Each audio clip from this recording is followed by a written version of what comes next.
হাদিসের অন্তর্ভুক্ত আমরা সবাই হইতে চাই না? হাদিসের অন্তর্ভুক্ত হইতে হইলে আল্লাহ পাক রব্বুল আলামিন করা ফরজ হয়ে গেছে।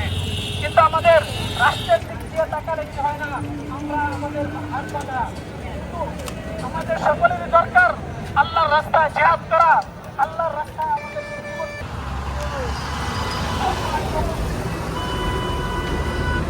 আমি আপনাদের সামনে এই সময়টায় উপস্থিত হয়েছি অত্যন্ত ভারাক্রান্ত মন নিয়ে আপনাদের সামনে উপস্থিত হয়েছি।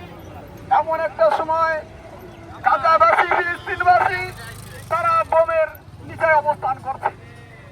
আমি যেই সময় আপনাদের সামনে উপস্থিত হয়েছি, এমন একটা সময় গাজাবাসী তারা অত্যন্ত দুর্দিন সময় তারা পার করছে। সম্মানিত উপস্থিতি, আমি এমন একটা সময় আপনাদের সামনে বক্তব্য দিতেছি, এমন একটা সময় তারা অনাহারে রয়েছে। আর ইহুদি হায়নারা, ইসরায়েলের হায়নারা তারা গাজার উপর যে নির্মম অত্যাচার জুলুম চালিয়েছে, এটা একটা নজিরবিহীন। আমি আপনাদেরকে আরো জানাইতে চাই, আজকে গাজা ফিলিস্তিন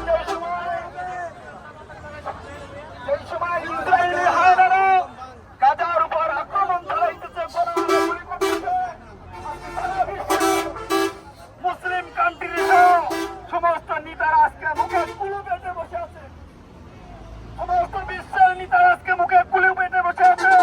যেই যে আজকে আমার ভাই তারা গুলির নিচে তারা অবস্থান করছে। আজকে তারা মা তার সন্তানকে হাতে নিয়ে কাটতেছে, বাবা তার সন্তানকে হাতে নিয়ে কাটতেছে।